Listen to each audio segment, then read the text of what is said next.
Today I'm going to show you how I combined these two separate plants into one really pretty succulent arrangement. Isn't that lovely? Let's see how I did it.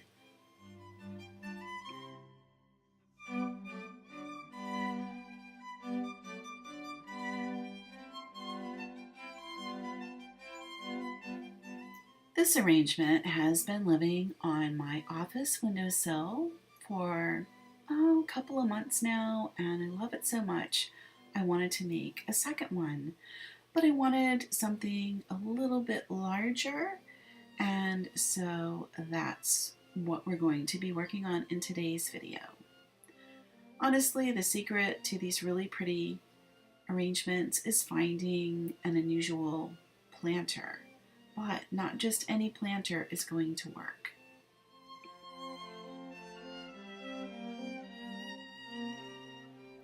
This is the container that I'm going to use in today's demonstration, and what I want you to see is that it has that large drainage hole in the bottom. Drainage holes are a non-negotiable, and especially with a succulent that requires well-drained soil. What I'm doing now is I'm putting in just a few rocks in the bottom. This is hotly contested right now in the gardening community. In the old school ways, we put a whole bunch of rocks on the bottom, and now the recommendation is that you don't use any. Personally, I put in just a very small little bit, and the reason I do it is to provide a small barrier so that the dirt or the soil doesn't just run right out the bottom when I water. The key is to make sure that the water runs right through those rocks. And you can see I'm testing here, just using water from my water bottle. The water runs freely. That's what you want. That is the definition of a well-drained container, and that's what we're looking for.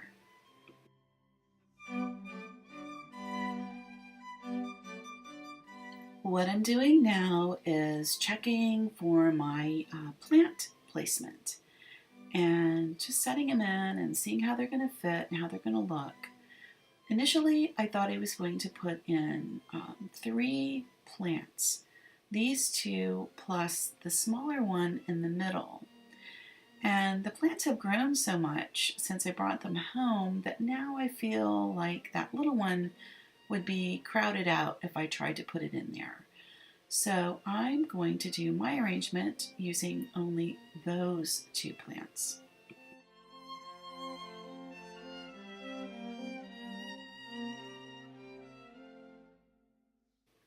It's best to use a potting medium or a soil that is designed for your plant. And this is something that I use when I repot my succulents. It's designed for them. You can see that it's kind of a light, fluffy soil. It's rich in nutrients appropriate to that plant type, and it's got some vermiculite in it, so it's going to be the best growing medium for this plant type. And then I'm just dropping it in there. I'm not packing it down. I'm just making room for the root balls to go in.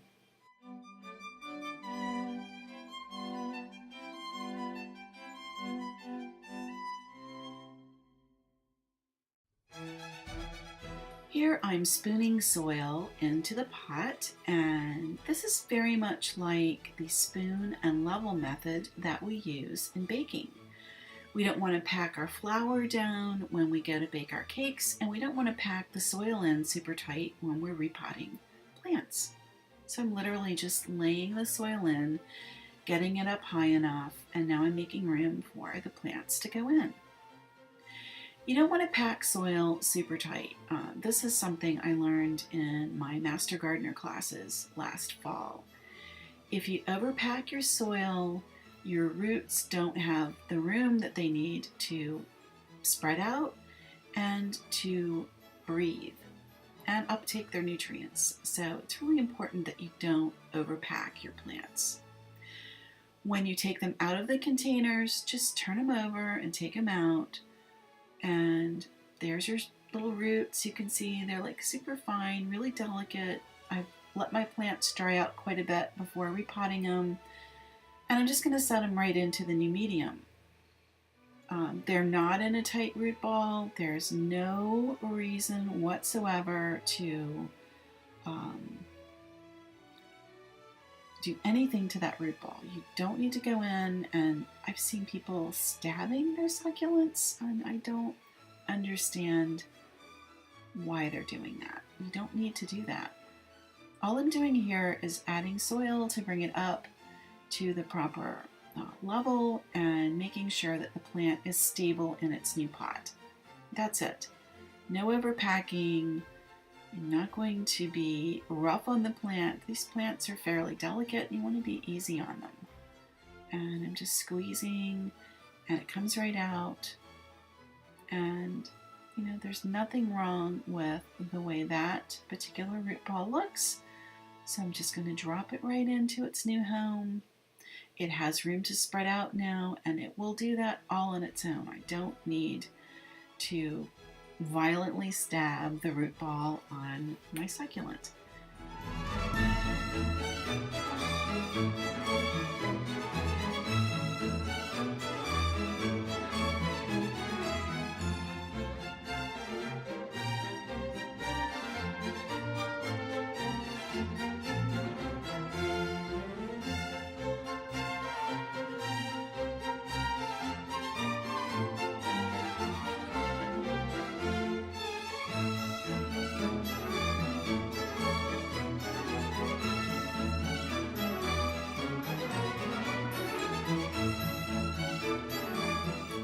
I also like to leave quite a bit of space around my plants when I repot them. I know that in the succulent community, people like to tightly pack in their plants, and they do look beautiful, but these plants grow, and you're going to wind up needing to repot them fairly quickly if you pack them in really tight.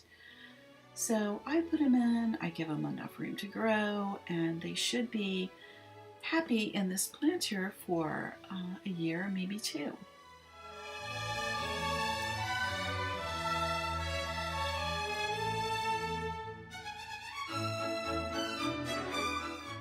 I like to buy my plants and all of my supplies, including the planters, from a locally owned nursery.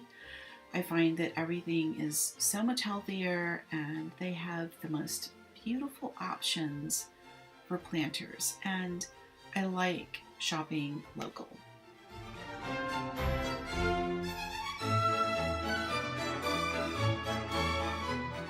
And there's my finished arrangement, and it's beautiful like that, but I'm going to top dress the soil, and I'm using this dried moss stuff, whatever it is. I bought it at Michael's. It was in the floral section. So you get this dried moss. It's in a bag, and yeah, you just have to fiddle with it. You know, you place it. If it doesn't work, you take it out. You break it up. That's what I'm doing here. That piece was a little too big, so I'm going to break it down and get it to fit in there. And you know, it's just a process of figuring out what's going to look best. I think that's what is so much fun about working with these interesting plants and these fun planters, is you can create your own custom arrangement, and it really allows you to be fully creative in designing how you want your gardenscape to look. And I think that is incredible. It's such a fun and creative outlet. And you can't go wrong with taking care of these beautiful living things.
allow yourself the time and the space to really enjoy making your arrangements.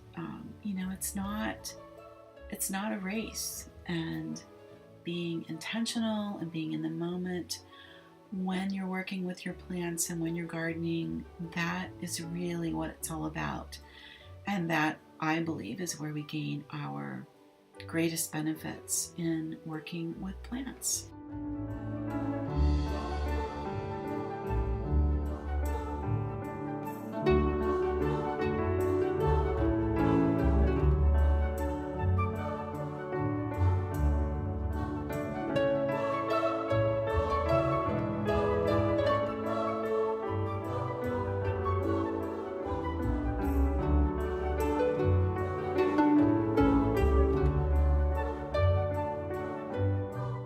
And here's my finished arrangement. I love it so much. I think it's beautiful. And there's the smaller arrangement that lives with me in my office on the windowsill.